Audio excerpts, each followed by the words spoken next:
주변에 있는 방값이 얼마인지, 주변에 있는 고시원의 컨디션이 어떤지, 내 방 사이즈, 내 방 컨디션, 내 방값과 비교해보는 노력을 해야 된다. 대단한 결심 대신 사소한 습관으로 함께 성장을 꿈꾸는 해나경입니다.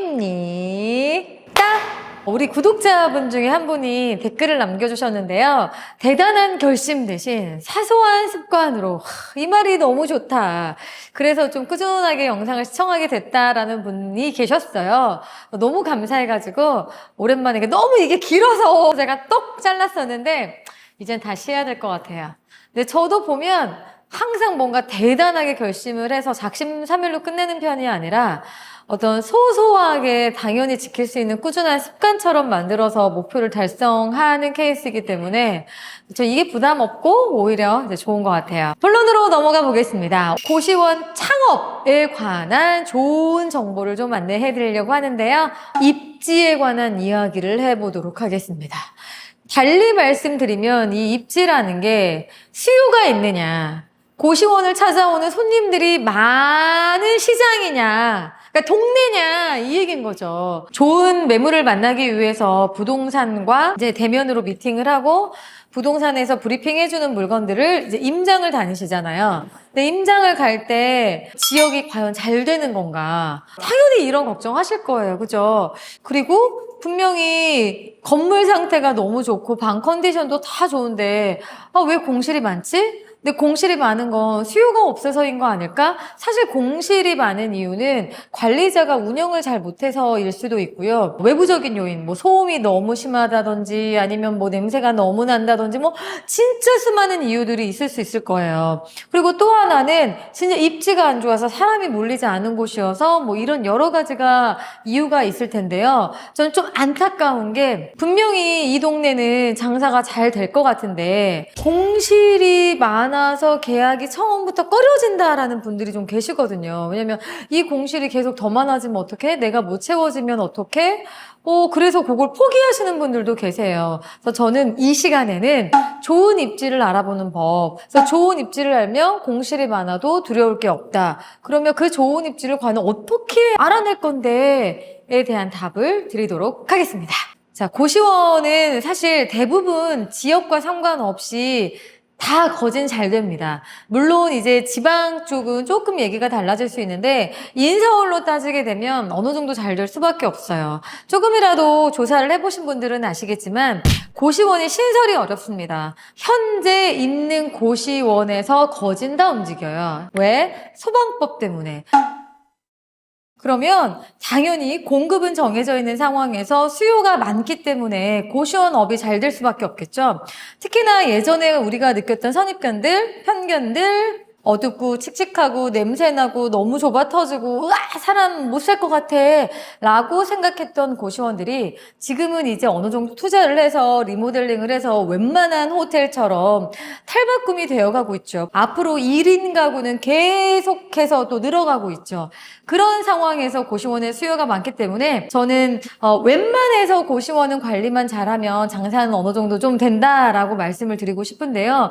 그래도 나는 손님들의 수요가 많고 잘 되는 곳으로 하고 싶어 하신다면 당연히 역세권은 당연한 거고요. 그리고 두 번째는 대학가, 학생들, 그리고 이제 코로나 이후로 외국에서 오는 외국인 유학생들, 관광객들이 많기 때문에 요 대학가 근처도 괜찮고요. 근데 진짜 꿀인 게 큰 병원 근처, 실습생 나오는 병원이요. 보통 2달, 짧게는 1달, 길게는 6개월까지도 상주하시면서 계시는 분들이 계시기 때문에 병원 근처 좋고요. 그리고 또 하나가 제가 운영하고 있는 것 중에 하나가 그 입시생들이 좀 많이 모이는 곳이에요. 왜냐면 굉장히 유명한 입시학원이 있거든요. 수능 끝나고 재수를 바로 준비하시는 분들이 처음부터 딱 한 12월, 1월부터 들어와 있어서 수능 때까지 11월 때까지 쭉 차고 계세요.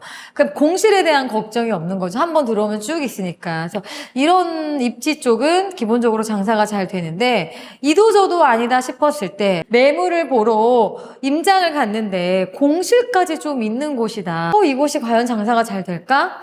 어떻게 확인하는지 알려드리도록 하겠습니다. 제가 영상에서 고방 이야기를 많이 하는데 이 정도면 협찬받아야 되는 거 아니에요?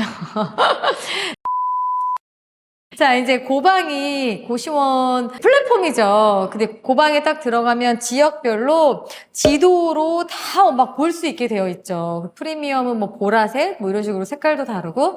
그래서 그 딱 주소만 적으면 리스트업이 쫙 돼서 사진이랑 방 가격을 다 확인할 수 있어요. 자, 그럼 예를 들어서 내가 강서구 화곡동이 수요가 좋은지 좀 궁금한 거예요. 진짜 그곳이 잘 되는지 안 되는지 알아보려면 제가 고방 말씀드렸죠. 그 화곡역으로 검색을 하시고 그 주변에 촘촘하게 고시원들이 엄청 많을 거예요.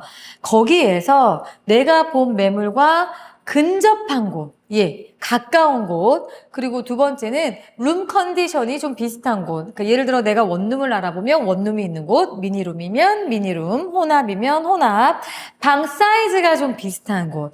이런 비슷한 컨디션에 있는 곳들을 찾아서 방 가격을 다 체크를 하시고 전화를 하시는 겁니다. 어떻게요? 손님처럼요. 그래서 여기서 유의사항은 만반의 준비를 다 하셔야 돼요. 제가 강의를 할 때 꼭 시장조사를 할 때는 달리 시장조사가 아니다. 그 인근에 있는 고시원을 다 리스트업해서 다 전화를 해서 공실이 몇 개인지 파악하셔라. 방 가격이 얼마인지 파악하셔라 라고 얘기를 하거든요. 왜냐면 그 시장이 결국 내 이야기가 되는 거니까. 그런데 저희 수강생분들이 그런 건 아닌데 제 이제 주변에도 고시원 원장님들이 엄청 많잖아요. 그럼 우리끼리 하는 얘기가 뭐냐면 시장조사하는 거 진짜 너무 보여. 그래서 왜 막 얘기하면 네, 뭐 땡땡땡 고시원입니다. 그럼 뭐 거기서 방 있어요? 그러면 누가 쓰시는 건데요?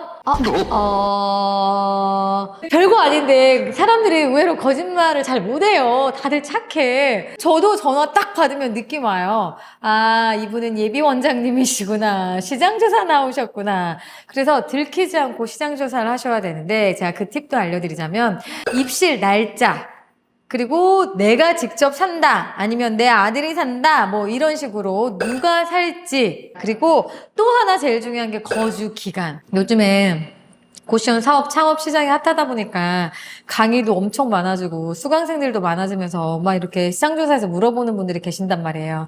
그러면 기존에 있는 원장님들이 다 빠삭해서 다 하셔가지고 그냥 없어요 만실이에요 막 이렇게 끊는 경우 많아요. 그러면 내가 왜곡된 정보를 알 수 있잖아요. 그래서 진짜 손님처럼 전화를 하셔야 되는데 어떻게 하시는 거냐면 공실을 파악을 하셔야 되기 때문에 방 하나로는 안 돼요. 그래서 분양사무소 팀장이라고 하세요. 이러다 이제 다 전화해서 분양사무소라고 하는 거 아니야?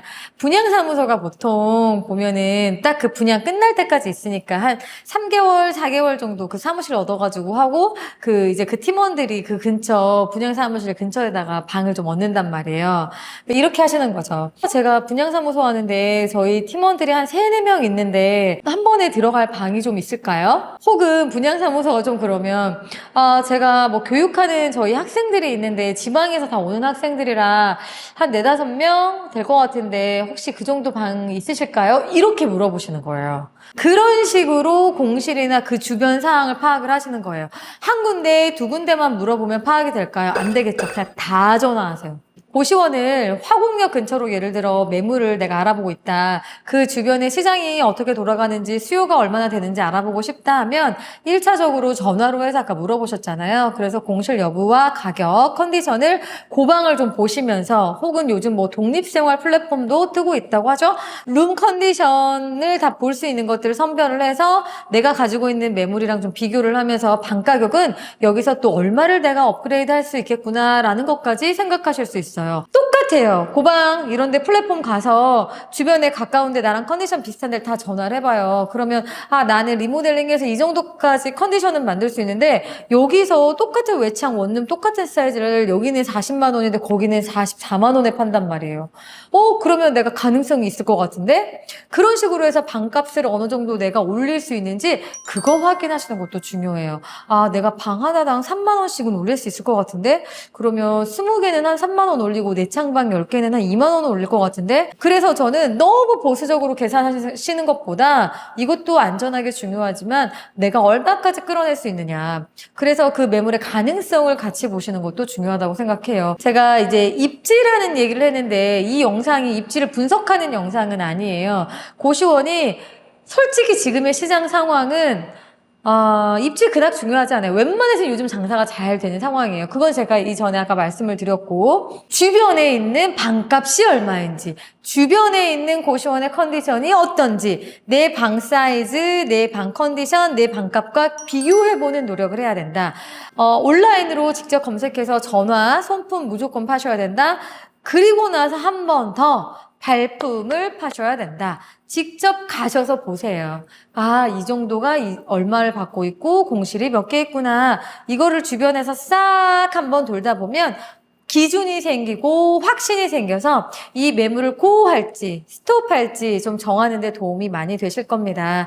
그래서 오늘 고시원 창업에 있어서 좀 중요한 부분이었으니까 귀찮다 미루지 마시고 꼭 주변에 전화해서 다 물어보고 비교해보고 방값은 얼마까지 올릴 수 있는지 확인해 보시기 바랍니다. 오늘 영상 보신 분들 아직 구독 안 하셨다면 구독, 좋아요, 알림 설정 꼭꼭꼭 부탁드리겠습니다. 전 여기서 인사드릴게요. 빠이!